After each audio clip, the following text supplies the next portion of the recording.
Hey everybody, my name is Paul Esden Jr., aka Boy Green. Welcome to my channel. No matter where you're watching, we are streaming live simultaneously at 3 different places. That's Heavy on Jets on Facebook, live on my YouTube channel, youtube.com/BoyGreen25, and of course live on my Twitter account as well, twitter.com/BoyGreen25. Wherever you guys are watching, please take a few moments to do a couple of things. First off, hit that subscribe button on YouTube. We do Jets post-game shows every single week. Plus, we do other New York Jets content as well during the week as well. Wherever you're watching, Twitter, Facebook, hit the like, hit the share, hit the retweet button. We also want to hear from each and every one of you. Wherever you're watching, drop your questions and comments in the section, and we'll bring them up here on the post-game show. So make sure you guys are able to do that. Again, Twitter, Facebook, and YouTube. And as well, all the way on the bottom there, you can follow me on all social media at BoyGreen25. I got to be honest, though, one of the first things that I have to get off my chest is the defense. The defense was god-awful. There's no other way to put it. And it's getting disgusting at this point because whether it's Jeff Ulbrich, whether it's Robert Saw, I don't care who is to blame. But somebody needs to step up to the plate. This is ridiculous. The Eagles trotted out their gosh darn backup quarterback and Gardner Minshew. No Jalen Hurts, no problem. Gardner Minshew carved us up like a Thanksgiving turkey. I mean, it was disgusting. All these no-name guys were shredding us apart. The Jets had this heroic, inspiring defensive effort last week. I get it. It was against the Houston Texans, but still, they were able to fight and show some chutzpah. And then this week, this is the effort we get at home? Oh, disgusting. I mean, the run defense was terrible. No pressure. I get it. The Eagles' offensive line is good, but you both get paid to do a job. They get paid to protect their quarterback, and you get paid to disrupt their quarterback. They didn't show up. And some of the calls were just questionable. Some of the play calling, some of the just decisions were terrible. Let's go through a couple. At the beginning of the game, Dallas Goedert one-on-one with C.J. Mosley. No safety protection? What the hell? And then on the second touchdown to Dallas Goedert, I know it was a rub route, but one-on-one with 5'9" Javelin Guidry? What the hell are we doing out there? Jesus! I mean, come on, man. Some of those choices were disturbing. And then I need to go a little bit more negative before we even talk about anything positive. What about the officiating? My God! I mean, the terrible penalty that they called on Denzel Mims for the illegal block in the back. What a horrible call. Where was the intentional grounding on Gardner Minshew on that key play? And then perhaps one of the worst calls this year was 4th and short. It looks like the Eagles are stopped. Oh, now suddenly the Jets will get momentum heading forward. Sirianni, after a timeout, goes, okay, I'll challenge it. And then Gene Steratore on the television broadcast says, boy, it's really hard to overturn these. They normally keep it what it was on the field unless it was clear and obvious. And it was not clear and obvious. And then, not only after they review this 4th and inches play, not only do they give the Eagles a first down, but they didn't even remeasure. Apparently, what they saw on tape was so clear and obvious that a remeasure was not even close to being necessary. And Gene Steratore, as this is happening live, goes, wow, I have never seen this in my history of officiating. He goes, wow, this is a first, that you would relook at a attempt, you would relook at a try, and that you would just immediately reward the first down. That's the first time I've seen that in my life. Of course that happens to the Jets. What a horrible call. It was just terrible and disgusting. So the officiating god-awful, defense terrible. But let's get some positives in here, and then we'll get to all the comments.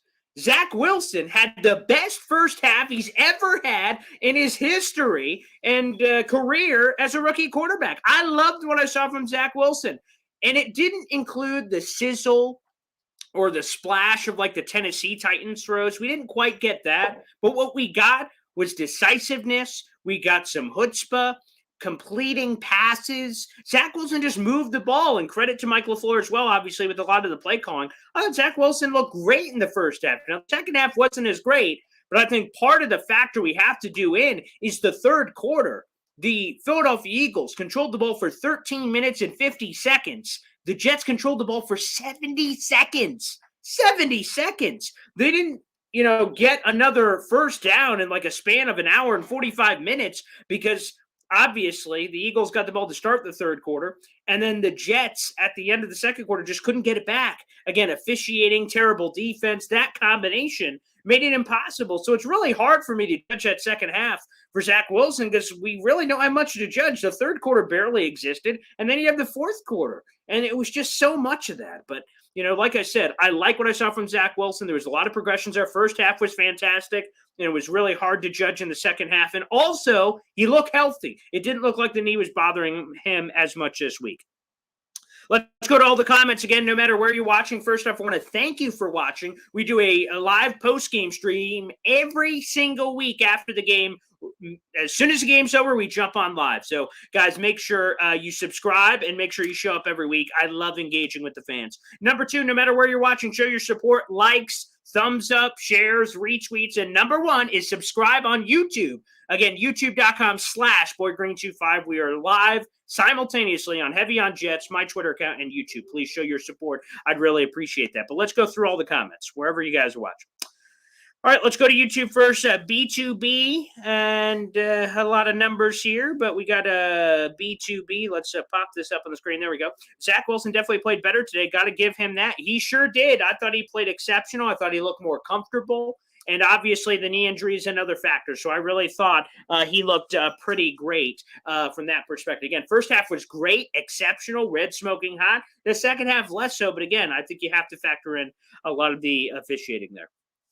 Let's go to Facebook now. Robert, no defense at all. Horrible. Somebody, please fire them. We may need a scapegoat here. Maybe that's Jeff Ulbrich.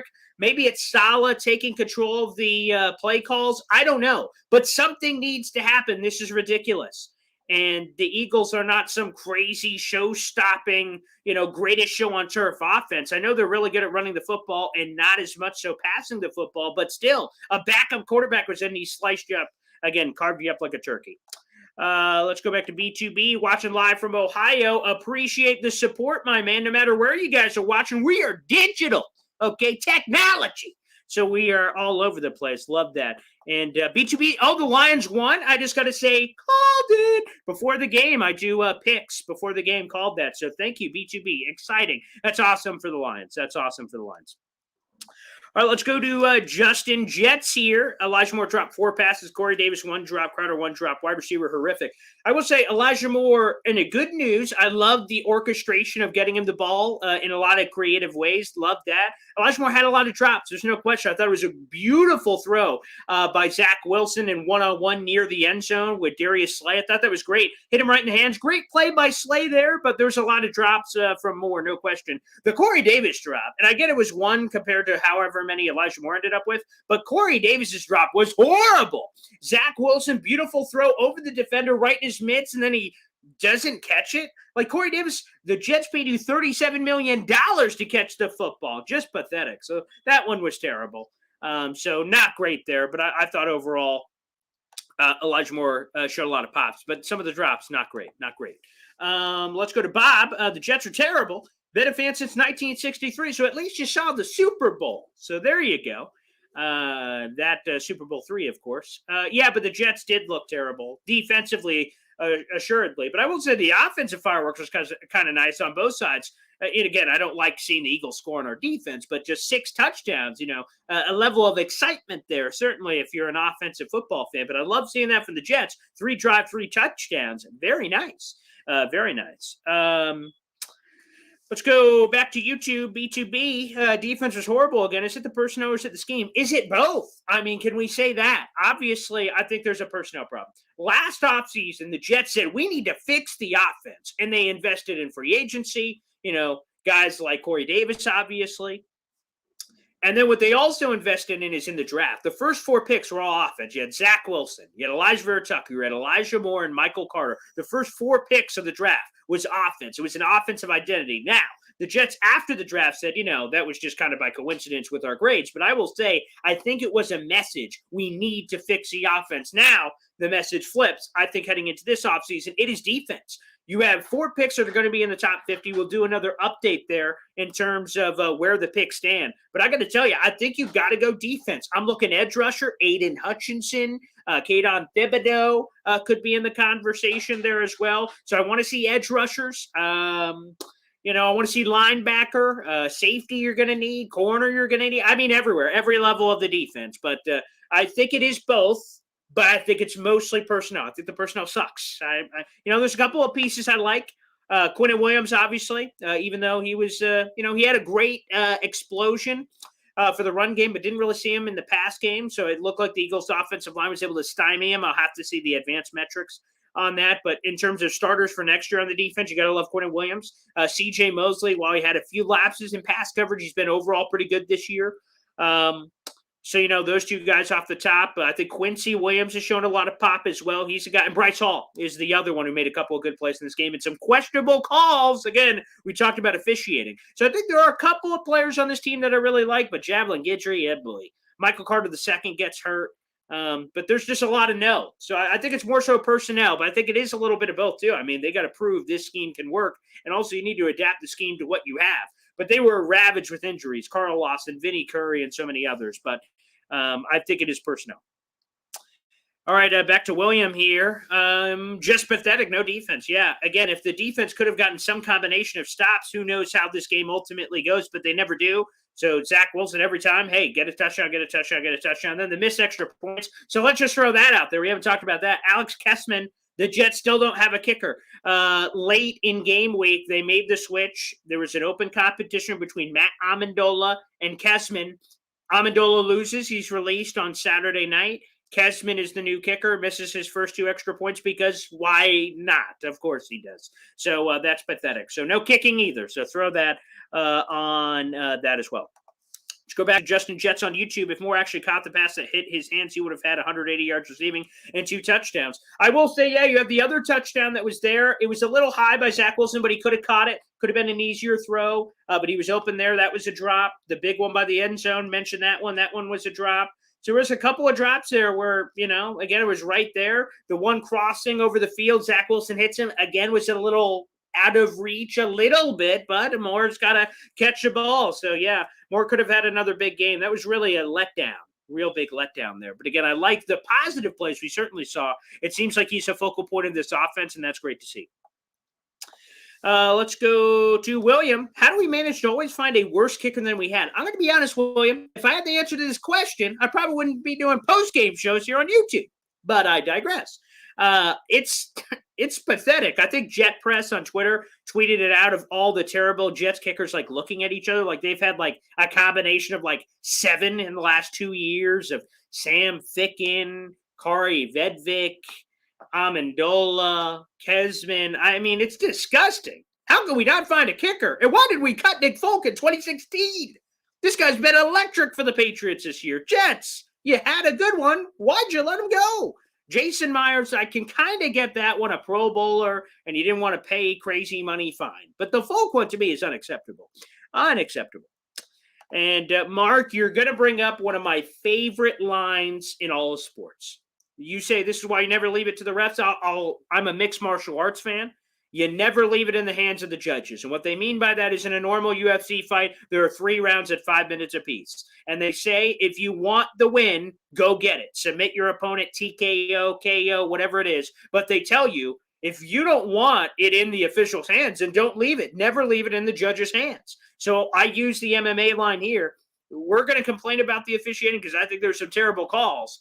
But it's not like if you wipe away the terrible calls, that was the only thing that was wrong. Because obviously defense, kicking games. Zach Wilson had a turnover. Although, again, overall, I like the picture from Zach Wilson. 3 touchdowns. That was nice in the first half. But again, the turnover was bad over Jamison Crowder, that pick. But again, to your point, never leave it in the hands of the judges. That is an MMA line I've followed my entire life, and you nailed it. It's great to see that this year. So, Mark, thank you for that comment. Let's go to Justin here, I believe. Let's see. Defense is unwatchable product. Again, I just don't get it. Okay, I get that the personnel just isn't there. You've had injuries. LaMarcus Joyner, Marcus May, Carl Lawson, Vinny Curry, all these guys just wiped off the chessboard. So I get that from that perspective. But the fact of the matter is, some of the decision making, we talked about it a little bit earlier in the show. Again, the one-on-one with Javelin Gentry, Dallas Goddard. When in any world would that be a good decision? Go to the Falcons game earlier this year, JFM versus Kyle Pitts. What the hell? What are we doing? So they catch you in some of these weird, you try to get too cute. I don't really know what's happening there. And it's just terrible. Yeah, it is an unwatchable product at times. There's no question. There is going to be a massive facelift this offseason, and we will see. They're going to have money. They have $54 million in projected cap space at this point. They've got 4 picks that project to be in the top 50. So there's going to be a lot of opportunities. And by the way, something else that'll help the Jets, the Panthers just fired their offensive coordinator in the middle of the 1 o'clock games, Joe Brady. I thought he was the guy who was supposed to fix Sam Darnold. What happened there, huh? What happened there? What happened there? So that's another one as well. We're going to dot through all these comments. I'm seeing comments pour in, guys. So wherever you are, just keep the comments coming. We'll get them up here on the show. But yeah, the defense, terrible. Michael, bullshit calls. There certainly were. I named a couple of them off the top of the head. The no call and the intentional grounding, a couple of terrible PI calls. And I will say this, we haven't mentioned this on the show. I think that's the most livid I've seen. Go to my Twitter to recap it, but that's the most livid I've seen Robert Saleh. The other one, 4th down, right? Jason Kelsey moves, the Jets jump, and then they call encroachment. But clearly, Jason Kelsey moved, and Robert Saleh was screaming on the official. I'm a great lip reader, and on the television broadcast, he's going, "That's bullshit. He fucking moved. That's bullshit."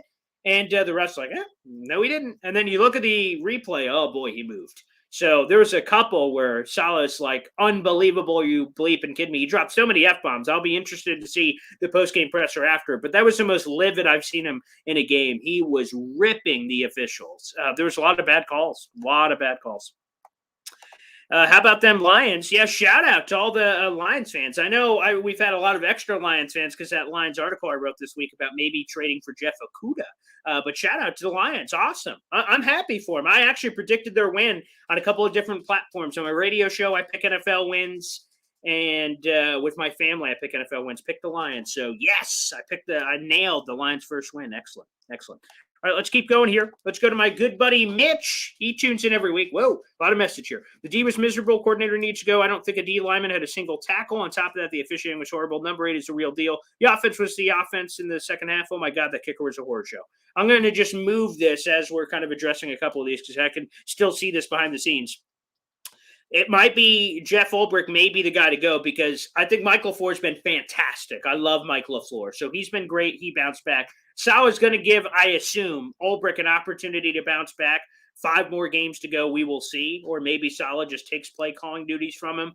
But yeah, someone's going to have to answer for this. I don't think you could just say, well, it was injuries. And man, it's funny because in the first couple of weeks, how much the defense was getting, or rather Ulbrich was getting out of the defense. A lot of people said Ulbrich could be a head coach candidate. I was like, wow. And now we're talking about him getting fired. The world moves pretty quick. Elijah Moore is the real deal. I love Elijah Moore. Had a couple of drops in this one, but I love Elijah Moore. He looks like a star. And the kicker was terrible. All right, let's go to Ryan Balake. There was a lot to like for Zach, especially in the first half, but when are we going to see a game where all face of the team playing at a high level? Ryan, I don't know if we see that this year, to be candid. I think there's a slew of injuries. There's been coaching inconsistencies, and then the players' emotional roller coaster as well. I don't think we see it. I'd love to see it because, again, we're going to talk about that arrow pointing up heading into the offseason. I'd love to see that. I'm not sure if we do, if I'm being honest. What did I think about Saleh showing that fire on the sidelines? He was heated. No question about it. Like I said, I did the play-by-play on my Twitter account, @BoyGreen25. It's scrolling on the bottom ticker. Go check it out. I grabbed a couple of those clips. But, yeah, I love the fire, quite frankly. But, and again, I love the energy. I'm a passionate guy, so I love seeing energy reciprocated. But, when he went into the half, he said, he was asked, oh, what do you think of your defense? He said, disgusting. So I'm loving what I'm hearing, but I need to see that translated. Like, rip them apart. Not that I want him to rip them apart to us, but behind the scenes, do something. We need to see a change. This up and down, like great games like, Bengals or tight game. Wow. Houston. Wow. And then these drops. I want a consistent flow. The highs and lows, it's a fun roller coaster, I'm sure, to go on, but not so much fun when you're a fan or you're evaluating this team. But I love the fire, to answer the question. Let's go to next. Tony G here. Zach actually looked decent today. Decent rookie play. The D was a complete letdown. Yeah, Zach Wilson again. Thumbs up from me. I know the pick was bad. He kind of overshot Jamison Crowder, but overall he was fantastic. 3 total touchdowns, and finally he looked good at the beginning of a game. And shout out, by the way, Braxton Berrios. I'll pull up the official numbers here off ESPN, but off the top of my head, he had like 3 returns for like 139 yards. I'm pulling it up here. Yeah, the one I have is from earlier, but it was 3 returns for 139 yards, and he averaged 46 yards per return. So he had a couple of huge plays. The first one, obviously, that set Zach Wilson up on the Elijah Moore touchdown. Beautiful. By the way, speaking of, Zach Wilson's first Elijah Moore touchdown. Had not seen that yet this season. I guaranteed it right before the game, so I got some love for that. So props up. Zach Wilson, way to check that one off the bucket list. This is a great comment. Huge thumbs up, Mike. Well done. We got hosed. Refs 33, Jets 18. There was some horrible calls, and I don't think this year I've done this. And I like, obviously, not to, because you want the game to decide the game, not the officials. But I feel like this is the first time that I've really called out the officials like, what the flying hoot? Like, it was bad. They just missed so many calls, and then so many that they didn't call. Like on the sack, I think Zach Wilson, well, he ended up having more than one. But like for the majority of the game, like for 2.5, because you can't count the third quarter. So like, the third quarter. For the first 3 quarters of the game, he got sacked once. And the one sack he kind of ate was helmet to helmet. And also, the dude slammed him into the turf. Sal was, again, back to the heat. Sal was losing his mind. Like, oh, my God, where's the flag? And it is weird that the Jets really haven't gotten those roughing the passer calls this season, as opposed to getting it called against them. Shaq Lawson got that one where it was a face mask. Like, Jesus, can the Jets get a call? What do you have to do to get a call around here? Some of that officiating was just terrible. Let's go to Mike Kordick.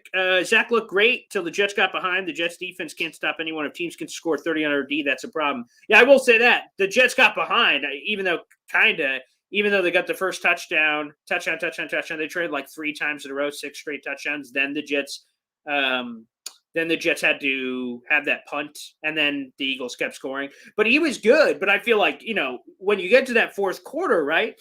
And even like throughout the game, you're playing catch up. Your defense is not helping you out. You're getting no time to breathe. And just every time in your head, it's touchdown, touchdown, touchdown. That's insane. So, help a brother out. I really liked, again, what I saw from Zach. Back to YouTube. Let's see. Tony G, that was a beautiful throw to Moore in the 4th at the end zone. Corey should have made that catch. Also on that drive, we should draft Drake London to replace Corey Davis. Corey Davis is going to be here, Tony, next year, no matter what. Your starting 2 will be Elijah Moore and Corey Davis. The guy you're going to want to replace, because Braxton Berrios is a free agent. We'll see if the Jets bring him back on a team-friendly deal. Keelan Cole's a free agent. Jamison Crowder's a free agent. And according to Rich Cimini, I tweeted out this morning, he believes that Denzel Mims will be traded this offseason. A double-decker here. Apparently from the personnel department, they want to keep Mims. According to the coaching staff, they don't like Mims. And so they ultimately anticipate he will be dealt. And then he had the flag on him for the cracked back block. That was trash. That was a terrible call. But again, he just has not been able to consistently get it. It's just been a shitty year for him personally. He had the battle with COVID, which was pretty intense. He's puking his guts out. He has a stomach illness, right? Food poisoning. Sucks. And then just learning a brand new offense. It's just been a really terrible year for him. So I would hate to move on for potato chips. If it's a good offer, like someone gives you back your 2nd round pick or maybe a conditional 3rd, maybe. But if I'm just going to get rid of him, I'm not a fan of that at all. Edward Figueroa, Jets defense sucks. Short, but accurate. Yes, Edward, that's a straight shot. Let's go to Paul Newbold, part of the Jets old-time Facebook group. Nice first half for Zach. The second half was pretty subpar. He throws over wide receivers' heads far too often. He also failed to spread the ball around. After Davis left early, it was Moore and Crowder. I don't believe any other wide receiver got more than 3 targets all game. Also, keep in mind that one of his favorite guys, Keelan Cole, was out of this game because of COVID. So that's a key piece of the rotation. I would factor that in. And Braxton Berrios, I don't know how much action he got actually in the game in terms of reps. So, that's a fair point in terms of spreading it around. That's something he struggled with during his starts. But Again, I really like what I saw in the first half. He needs to get better. There's no question about it, and that's what Edward says here as well.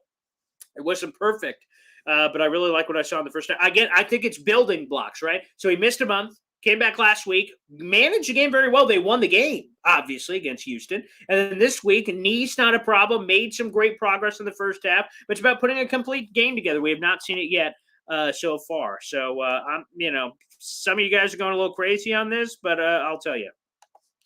Let's go to Justin Jets here. We need a corner, edge, Carl back, 2 linebacker, safety. Again, I mentioned it. I think there are maybe 3 or 4 slam dunk starters. Besides that, not. So you have C.J. Mosley contract-wise, Quinton Williams, Bryce Hall, and then maybe Quincy Williams. At a minimum, he's just a package player. But you need at least one corner. I'd love a number 1 corner. You need another edge rusher. Carl back, obviously. You need a couple of linebackers. You got C.J. Mosley, but who are the other 2? At least 1 safety, if not 2. Again, they need everything. They need it all. Let's go back to Balake. I think our defense showed their youth and inexperience in this game in different ways. Poor execution on defense, no pressure on a backup quarterback. Terrible kicking, miscues with drops. Yeah, it's terrible. That's a good point. Maybe draft the entire Michigan defense. Wow, yeah, Harbaugh making some magic over there again. Hutchinson's fantastic. There's a lot of players on that Michigan defense I would love to bring over to the Jets. I would love it. I love what they've been doing this year. Let's see. Let's go to Salomon Jets. I would like Sirianni for not going for a 40 burger on us. Well, there you go. Yeah, because the final score was 33-18. There you go, 33-18. There you go. The PI call was terrible. The ball was underthrown. Goddard's kind of going back for the football. I just terrible. I just didn't see it, Justin. God-awful call and a game changer. A lot of these plays are game changers. Again, the Jets' defense sucked. I'm not trying to make excuses, but boy, woof. Some of those calls were just god-awful. Absolutely god-awful.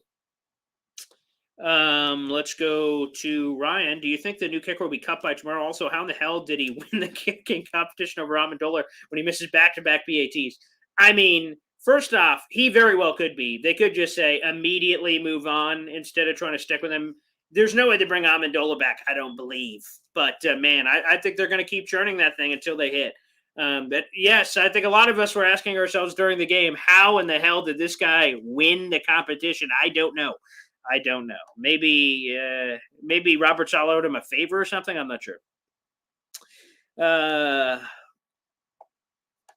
Mitch, I will read your comment. Please understand Wilson has no finesse on his throws. He throws the ball 100 miles per hour every time. I would disagree. Now, that's been his problem for the majority of the season. He's just firing it in there. But I thought he showed a lot of touch in this game. I thought the touch to Corey Davis was beautiful. Corey Davis drops it. I thought there was a lot of moments this game where he just did the perfect touch. Go to the earlier portion of the game where it was the soft, like, screen plays to Tevin Coleman or Austin Walter or what have you. Nice soft touch plays. And then again, remember, Houston was missing all these gimmies. He made all those gimmies in the first half this time. So, Mitch, that is an overall take that people will agree with, but I will disagree coming off this game. He certainly showed finesse to me. He nailed a lot of those throws. Is it the kickers or Brant Boyer? I'll tell you this, it's 100% the kickers. Brant Boyer has survived multiple regimes, and I think that speaks to his ability. He's no Mike Westhoff, but damn, he's been great. He survived Bowles. He survived Gase, and now he's on the 3rd different regime. That speaks to how good he is as a coach and his reputation around the league. 100% the kickers. A couple more here before we get out of here. Let's go to Justin Jets. Zach was okay. I'm happy overall. The first sack was on him, throwing it high and hard multiple times, which often leads to turnovers. Yeah, I mean, the first sack was, again, he was trying to probably make too much more than what was there, I would say. That's a fair criticism. That's a fair criticism. Alrighty, let's go back to Facebook. We're jumping all over the place again. No matter where you're watching, hit that subscribe button, show your support. And I will say this, that all those thumbs up and subscriptions on YouTube do great. It's great for the analytics, and it helps me put bacon on the table. So please, any support you can show. Again, whether the Jets win or lose, we're always here. We're always cranking out content. So please, if you could take a few seconds out of your day to subscribe and hit the thumbs up and like and share wherever you're watching, we appreciate it, baby. And by the way, a little tease, starting after the season, every Monday, from the end of the season all the way through the draft, mock draft Mondays. I'm going to have cool draft guests. You can also see some of the other famous guests I've had in the past, guys like Jordan Reed, Charles Davis, so many wonderful guests. So I try to bring you guys a lot of unique content. It's only Jets. If you're a Jets fan, this is the number one place for you. So hit subscribe on YouTube. We have that all the time. Let's go to Brian Farrell. The defense is trash, pathetic. No offense in the world can get in a rhythm if they're on the sideline for 80% of the game. That's my point with everyone who's trashing Zach Wilson in the second half. He played for 70 seconds in the third quarter. If factor in halftime, that dude was out for like an hour and a half. Like what? Who could possibly have done anything? So I'm not trying to make excuses for Zach, but I mean, come on. He looked great in the first half. Takes him like an hour and a half to get back on the field. He does, and then all they say to him is, go score every play a touchdown. Like, no wonder he struggled, to be honest. And yes, Mitch, I mean, thank you for bringing this up. They absolutely cannot defend a screen. Like, how many times is a screen going to happen? A couple of times, thank God the Eagles player slipped, or they would have gotten, like, I think it was Sanders by the goal line. They threw it to him, and he fell, and then a Jet defender just kind of toppled on him. Like, the tight end screen, running back screen. I'm sick of, like, they get destroyed with screens. We asked Salah, what's up with the screens? Yeah, that's our Achilles heel. We're working on it. What do you mean working on it? We're like 12 games in the year, 13 games, whatever the number is in the year. Like, Jesus, figure it out, man. They cannot defend a screen. It's getting annoying, quite frankly. Every team is going to do it until they stop it. All right, let's go. Tony, Jets been using lineman coverage all season. That was nothing new. We just got caught there. No, they have. I'm not saying it's new. It's the first time we've seen it, but it's just terrible. I would prefer them not to do that. Let's go to Matthias on YouTube. It's horrible watching this team. The coach should be angry at his defense coordinator. He certainly should. And again, Salah was hired as a defensive guru, and he brings in Ulbrich. Salah doesn't call the plays. He gives that to Ulbrich. And again, that's a level of scapegoat protection that if they suck, he's like, hey, Ulbrich was the one calling plays, not me. But eventually, I mean, something's got to give here. And we will see. I think ultimately Salah takes play calling away. I don't have Twitter up. I'm just talking to you guys. So I've not seen if Salah has spoken on that, but I'm sure he was asked about it, about taking over play calling. Maybe they'll wait till Monday after they watch the tape. Okay. Tony, we didn't lose this game because of, let's bring it up. We didn't lose the game because of the ref calls. We lost because our D played badly. Stop with the ref crap. Again, the officiating was terrible. There's no question about it. But as I said at the beginning, if you wipe away all the calls, they don't automatically win the game. The defense was terrible. So 100%. That's fair. Anthony, give me the pat on the back for the Lions pick. Thank you very much. Nice pick. Thank you very much. Yep, go Detroit. Love it. Okay, let's go back to YouTube. The problem I have with Salah is he is trying to coach his style of defense without those style of players. He won't or does not know how to adjust or just says the hell with it. That's a good point. But I will say, you have to give him credit for this. Remember after the Buffalo game, unfortunately, I was at that game live. My only game I was at live this year. Remember, the Bills saw that the Jets would not shadow a corner. So they said, oh, if you're not going to shadow him, we're just going to feed Diggs on the one side of the ball over and over and over again. And remember, Salah after the game says, sorry, we don't shadow people. Well, he has adjusted. Bryce Hall, over the last couple of games, it hasn't been a complete shadow, but he has adjusted. It allowed Bryce Hall to kind of follow receiver around for like 90% of the game. So, again, this is another take that overall in the season is correct. But recently, look at the analytics. He actually has bended a little bit there. So keep an eye out for that. We had a kicking comp this week, and this is the guy we chose. Well, another kicking comp coming on the way. Mike, I don't know how good your leg is, but may want to keep an eye out. May keep your phone on vibrate. Let's go to Jay Kelly Carter. Our defense can't stop a leaking faucet. Glad to see Zach finding more, though. Corey Davis is overrated. Certainly, there's just been a lot of bad moments this year. And he talked so much crap when he got here. I'm a true number one, and I haven't seen it. So, and that's, to me, these are the demoralizing plays. I tweeted it, Braden. Shaq Lawson's face mask penalty was a killer. You have a sack. Just fall on him. And then you do this wacky waving arm inflatable tube man thing. You grab his face mask 15 yards. What a cheap one, man. You have the sack. Just wrap him up. Terrible. Absolutely terrible. Let's go to YouTube. Tony G, Elijah Moore and his attitude, which could be seen on the latest One Drive episode. Last thing I want to see is Elijah blown up on Zach Wilson. Hope the team reels him in. Wide receivers always divas, though. Tony, I will say I am ashamed to admit this, but I have been inconsistent on my One Jets Drive episode, so I have to catch up. Normally, I used to watch them live, but they were kind of relatively inconsistent when they were coming out, so I kind of lost track. But I do have to catch up, so I'll have to watch that and report back to you, though. But divas. Wide receivers can be divas. That's been historically proven. Although I haven't seen the latest Jets episode, One Jets Drive, so I got to check that out. But Elijah Moore has always seemed to be a guy that's kind of reined it in, but I'll have to go check that out.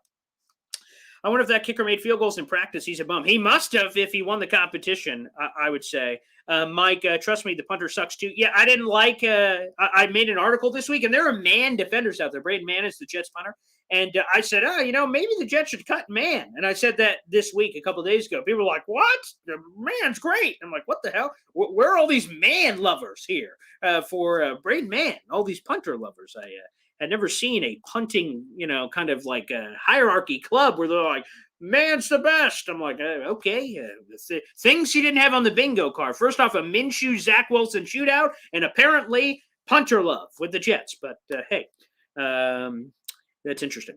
Tony G, I would def keep Berrios and Cole over Mims at this point in the season. It's going to be complicated because Berrios and Cole are set to be free agents. Obviously, Mims is still under his rookie contract. So it's complicated because you want to try to keep them, but also flip Mims. So it's going to be a complicated game of chicken and egg, or cat and mouse, rather, where you're trying to move him and maximize his value if they do end up trading him, but also retain your depth. So it'll be an interesting game to watch as well. I wouldn't believe our beat writers. They're all haters and they suck. Again, Robert Killian is probably responding to the Mims comment. Again, Rich Samini wrote a piece and also had it on his podcast this week, Flight Deck, where he said he anticipates Denzel Mims being traded this offseason and said the personnel department loves Mims, coaching staff does not. If you want to believe that or not, that's up to you. I love what Samini brings to the table. He's covered this team for 30 years. But again, you guys can believe who you want. I will not tell you what to believe. I will just tell you what I've heard. How we play? Matt works, so I missed the game. I'll tell you, Big Green, Zach Wilson looked phenomenal. The best first half we've ever seen. Defense was terrible the entire game. We still don't have a kicker. That about covers it. And the officiating was terrible. So that about covers it. And the Jets are now 0-12 against the Eagles all time, which, again, is just a weird stat. But apparently Eagles people will hold that over my head for the foreseeable future. So that's something, I guess. Let's go to Ryan Blake. Berrios is definitely going to come back for his special team skills. Love it. He was phenomenal on kick returns. And he's just kind of a good team gel guy. A guy who could come in a pinch. So hopefully they bring him back on a team-friendly deal. We'll have to keep an eye out for that. Let's see. Zach missed Cole. No question. Keelan Cole's a starter. He's a guy they like. Doesn't get a lot of love from the public, but he's good. Berrios, I didn't really see him much in the offense. Ajabo from Michigan. There's another guy. Again, I've heard all the Michigan love. Again, we'll have those mock draft Mondays out soon. We'll be doing, I'm hoping, live stream for the first time this year. All of them last year were pre-produced videos. So I'll try to do those lives and get you guys involved. And you can comment on the mock draft Mondays. And we'll have guests. Draft guests. So keep an eye out. I'm excited for the offseason. We've still got games to go. We're going to break all those down, but guys, stay tuned for that. Let's see here. JFM, Q, Mosley, Hall, Rankins are good players and will start next year. So let's go through. JFM, still part of his contract. He'll be here. Quinnen, obviously. Mosley, yes. Hall, yes. Rankins, I think it was part of a 2-year deal, but we will see how they organize that, but probably as well. So no, I like all those guys. I like all those guys. All right. Last one here. It looks like, oh no, there's a couple more. Let's see. Let's go back to Ryan here. Also, we need to keep things in perspective. Even though our DHM is not good, we are in the beginning of a new era. GM, head coach, and quarterback. We can have a foundation with the additions for 21 and 22. Again, that's the great thing is the Jets have a bunch of picks, 2 first-rounders. So I'll have to get the update on where they are in the standings. I think Seattle's in a bye this week. I'm not sure off the top of my head. No, actually, Seattle plays right now probably. But I'll double check all the draft pick stuff after the full week is complete, and we'll see. But we got a lot of picks. Yeah,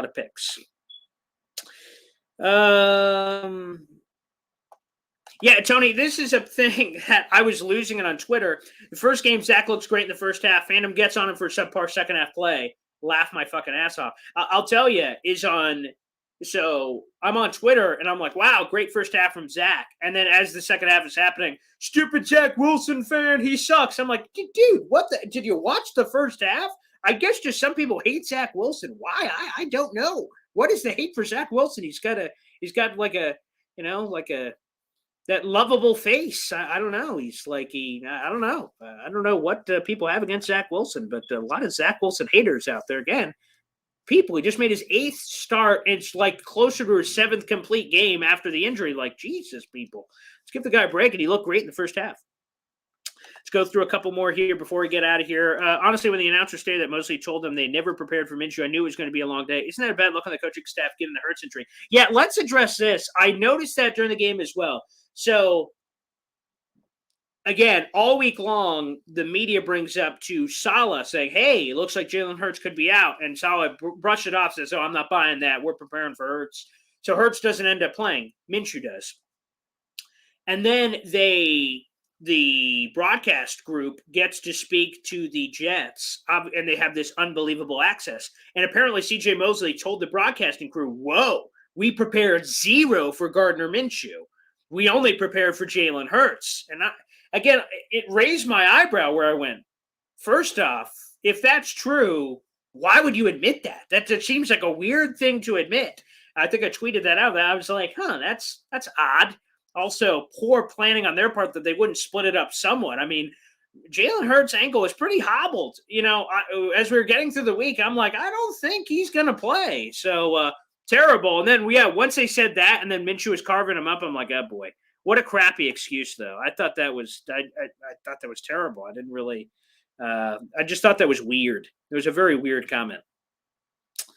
But it does look bad on the coaching staff because, it's like, what? So you didn't prepare at all? Because I'm sure now the problem is the media people that are going to be asking questions for Saleh after the game right now, and they already did, is they didn't get to hear the game. They're watching the game. So those kind of questions, they probably, unless they saw it on Twitter, they won't get to ask that Mosley question until Monday. So I'll be interested to hear because, Mosley, what the hell? That looks really bad. Ulbrich is the scapegoat. Why would Saleh call the plays? He may switch to it eventually. We'll see because it's so bad. So he has 2 choices. He could say, hey, I hired Ulbrich. He's my guy. Let's ride him through the rest of the year. If he continues to suck, then you fire him. He's the scapegoat. But if you want things to change, Saleh takes over play calling. Obviously, when you do that, there's an immense pressure for it to turn around quickly. So you could be right. He could just wait to the end of the year. That would be the safer thing to do. Let's go through Gustavo. Tough one today, but see some improvement from Wilson. That's what I loved personally, Gustavo. Excuse me. That's the shining light for me. They scored a bunch of points and they lost, so good for those tanking crowd. I'm not for the tanking this year. I want them to win as many games as possible. I think that's good for the young players, as opposed to last year was a regime we didn't believe in. I think that's a tremendous difference there. So I'm rooting for wins. I'm rooting for points. Mitch, keep up the good work. Love tuning in. Thank you so much. It means a lot. So all of you who have tuned in, I'll go through the last couple of comments here. But folks, thank you so much for tuning in. Again, we've been doing this every week all year long. And like I said, it doesn't stop here. We got mock draft Mondays coming after the season. I'm looking forward to that.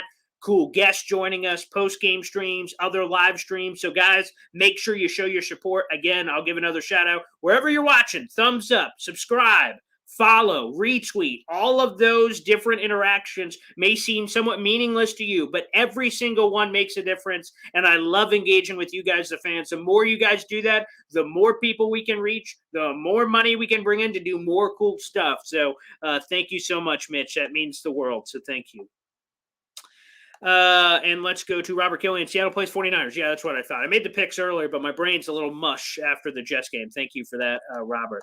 Let's see. All right, let's go to Curtis here. A couple more here, and then we'll peace out. Zach's not a bad quarterback, just has to be surrounded by good teachers to help him break down the game. Next year, I believe he will perform better. I agree as well, but I want to see, by the end of the year, what we want is hope. That's what every Jets fan has in the offseason, at least for me. Is I reset. It's a clean slate. So once free agency happens, draft happens, like, oh, wow, this could be the Jets' year. Probably everyone always says that. But, but what you want to see is some level of progression from Zach Wilson, like a really good game to end. You're like, oh, boy, he's going to be buzzing next year with more talent and everything around him. So, and last one here. From Roland, Jets pass rush sucks against a decent offensive line. And I'm seeing a couple more flying here, so I'll try to skip a couple of those in here. Pass rush was terrible, no question. A really good Eagles offensive line, but no excuse. With how the team is currently constructed, do you still think that JD will be heavy on defense or offense? Also, thanks for having this outlet, man. Helps me vent after a rough game and enjoy a good game. Absolutely, either way, man. In terms of me, I think JD hits the reset button on the defense. Again, they have 4 picks in the top 50. At least right now, and then who knows what better things can happen. So I think it's going to be a defensive heavy incorporated. I think they also are interested in wide receiver. We'll see what happens with free agency. If they get like a Michael Gallup, a Christian Kirk, Chris Godwin, someone like that, then maybe they won't. But they may be interested in a second-round receiver again. And thank you for tuning in. So really appreciate that. Let's go. Question: are there hooligan fans in American football like in European football? You damn right there is, pal. Everywhere there's hooligan fans who kind of go crazy. That's just the nature of the beast. Everybody, thank you so much. This was a fun post-game stream. I know it's not great that they lost, obviously, but hey, next week is a new week. They play the New Orleans Saints. It's another chance to get a dub, and of course, we'll be at the lovely confines there and try to make something happen. So that'll be a lot of fun. We'll try to get a Saints insider interview this week where we talk about some of the keys to the game and things like that. So stay tuned on the channel. Again, one more shout out. I know this could sometimes be annoying with how many times I say it, but it means the world. Again, you can also hit me up on all social media at BoyGreen25, BOY Green the color 25. That's Twitter, Facebook, Instagram, and of course YouTube, which is number 1, youtube.com/BoyGreen25. New York Jets content all day, every day. And make sure you tune in. We appreciate it. Thank you, everybody. Tip of the cap. And we will stay tuned with you all week long as we get ready for Jets Saints next week. Thanks, everybody. Peace. Enjoy the rest of your Sunday.